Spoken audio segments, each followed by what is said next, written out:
అనమాట. చాలా బాగున్నాయండి. స్టోన్లో వచ్చి సెంటర్ అంతా కూడా ఎగ్జాక్ట్ గ్రీన్ అయితే green, maroon, navy blue all కలర్స్లో ఈ బ్రోచెస్ అవైలబిలిటీ ఉన్నాయండి. దీంట్లో గ్రీన్ స్టోన్ సెంటర్లో వచ్చింది, వైట్ అంతా కూడా అవుట్ సైడ్ స్టోన్స్ వచ్చాయి. వీటిని మనం ఏం చేసామంటే అటొక బ్రోచ్ ఇటొక బ్రోచ్ వేసేసి రియల్ చేతన్ ఎంబ్రాయిడరీస్ తీసుకొని కస్టమైజ్ చేసామండి. చాలా బాగుంది. అంటే single and unique Victorian brooches కాకుండా గోల్డ్లో బ్రోచెస్ కావాలి అని అనుకున్న వాళ్ళు, ఇది గోల్డ్ ప్లేటింగ్ కాబట్టి అంటే గోల్డ్ రిప్లికా డిజైన్స్ 1 గ్రామ్ గోల్డ్లోనే గోల్డ్ ప్లేటింగ్ అనమాట. మీకు ఇలా కావాలనుకుంటే విక్టోరియన్ అయితే కొంచెం బ్లాక్ షేడ్ వస్తుంది అని అనుకునే వాళ్ళు, ఈ బ్రోచెస్ ఇప్పుడు గోల్డ్ షేడ్లో ఉన్నాయి కాబట్టి గోల్డ్ షేడ్లో కావాలనుకుంటే ఇలా కస్టమైజ్ చేసుకోవచ్చు. మనం వన్ సైడ్ కావాలంటే 1 బ్రోచ్తో చేసుకోవచ్చు.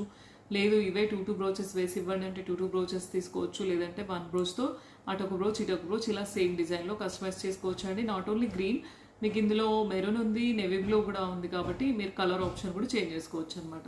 నచ్చితే ఈ డిజైన్లో కావాలి సేమ్ అని అనుకుంటే కనుక స్క్రీన్ షాట్ తీసుకొని పిన్ చేయండి. నెక్స్ట్ ఇంకోటి